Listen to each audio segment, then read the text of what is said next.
There.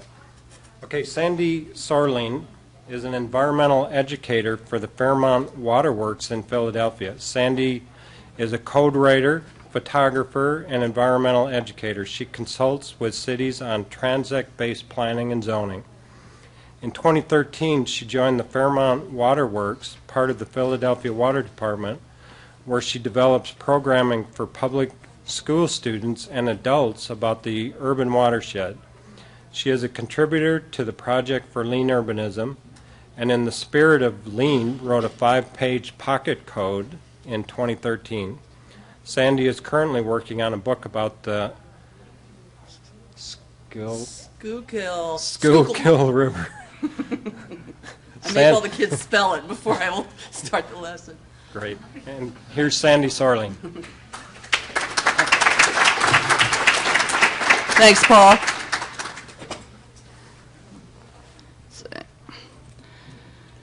So this is where I work part-time, and I thank my lucky stars every time I go here that I get to work in this most beautiful building, which was the Fairmount Waterworks for almost a century, from about 1815 to 1909. And the reservoirs for it were up where that Philadelphia Museum of Art is on the Fairmount behind it, and that is the Schuylkill River. View of the 1922 Fairmount Dam. And I won't read this, but you can go to fairmountwaterworks.com to read the mission statement of this educational arm of the Philadelphia Water Department. And the interpretive center in that building has been in existence 10 years. And it's not very well known in Philadelphia because a National Historic Landmark you can't put signs on, so the sign is very subtle. You might wonder how a smart code expert and photographer got to this place. It was on my boat. About 5 years ago, started rowing and fell in love with my home river where I grew up, but really fell in love with it from rowing on it in that slack water pool that was created by the Fairmount Dam, thank you. And started doing a photographic book project called Along the Banks, photographing the Schuylkill all the way up to the source, 130 miles worth eventually. And it's a long story I won't tell, but that's how I ended up working as a contract worker for the Fairmount Waterworks.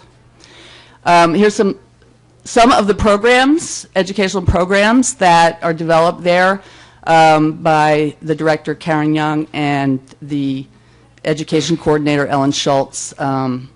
So school groups come in there. If they're Philadelphia schools, public or private, it's free for them. Sometimes we get as many as 100 kids in the facility at a time. There's outreach going out with the education, weekend programs, tours for all ages, adults, including advanced stormwater professionals. I was thrown in the deep end on one of those tours once, and they knew a lot more than I did. And then the summer programs that are starting up as soon as I get back home. So we go out to libraries and festivals and fairs, the Saturday programs, whoever happens to drop by, families. This is one of the lessons where school came in for one of the 2-hour sessions, and this one is called Building as Machine, where we have them, among other things, do a tracing of the engineering drawings of the pump and the turbine that worked the pump, and they're sitting in the pump room itself, so they can see how a scale drawing actually relates to the real piece of equipment. And because we recently had a flood in the facility, we've been taking our classes outside and to other places. So this is Building as Machine in Lloyd Hall on Boathouse Row, where they were kind enough to let us use it.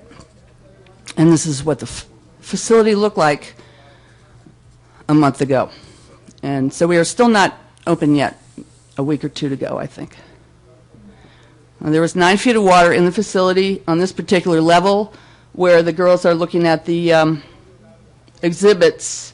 It would have been up to their chests approximately over the yellow signs. Now, when I first started working there a year ago, I noticed this sign that's on the wall: less gray plus more green equals clean waters. And as an urbanist, this frightened me.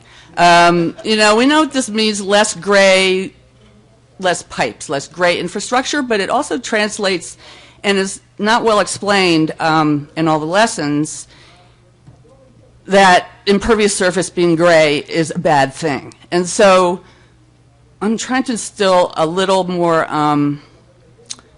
of the urbanist perspective. I mean, most everybody does live in a walkable neighborhood and they understand it, but there are very young children coming in. It's a fantastic program, and it would be a good model for new urbanists to integrate something like this for younger people. And this is the program called Green City Clean Waters that Meg is teaching there. Green City Clean Waters being the program also that the Philadelphia Water Department has embarked on to handle its combined sewer overflow problem. And Buffalo, of course, is doing something similar. And there are about 300 cities that have to do something about their combined sewer overflows during storms. Philadelphia has gone more than any city, I think. The balance is toward the green infrastructure rather than pipes and holding tanks. So we're probably up to about 800 pilot projects at this point. We've gone 3 years into the program, and so we're a couple years away from assessing the year 5 goals. And you can see the check marks where we're up to June 1st, 2014, and we're about to release the Green Infrastructure Maintenance Manual. And previous speakers were talking about how do we maintain it. I believe it was Kent's question. And that's a huge question. And how do we maintain it? And then, as John mentioned, how can we love it so that it will be taken care of at the neighborhood scale? This is a project that's in Columbus Square, a park, and many of the projects are in Civic Spaces. So in terms of the transect, if Civic Space is responsive to the transect zone in which you find it, then you will find something like what Paul was showing us, more and less urban solutions. But this was quite an urban solution in T4, stormwater planters. And they're there to educate also. Schools are very good places to have these projects. Not only because there's a lot of impervious surface, but because it's very visible, and you can educate very directly the students that are there and take care of it and take pride in it. This is one of the tours we gave to the city of Cleveland's reporters came to visit and weigh the Philadelphia approach versus Cleveland that's going more towards pipes for their CSO mitigation.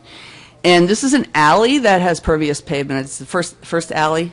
Oh, I'm over already? Okay. Can I do 1 minute? Wrap it up. All right. So this is the where education and GCCW connect very directly. There's a mini course where the students actually made the monitoring devices and the covers for them, and they will be placed in rain gardens at schools. It's very low cost, and it goes to a central place where the different schools are represented on the tree. And for more information, you can go to Green STEM Network on that particular project. And it was quite a partnership among various groups. More partnerships. It's important to reach out to the other watersheds. And about to start in Philadelphia is our summer programs. And the generalist approach is to connect everything, the watershed down to the block, the same as we do in New Urbanism, and to get children outside and get them to love their river and love their green infrastructure. Thank you. Thank you.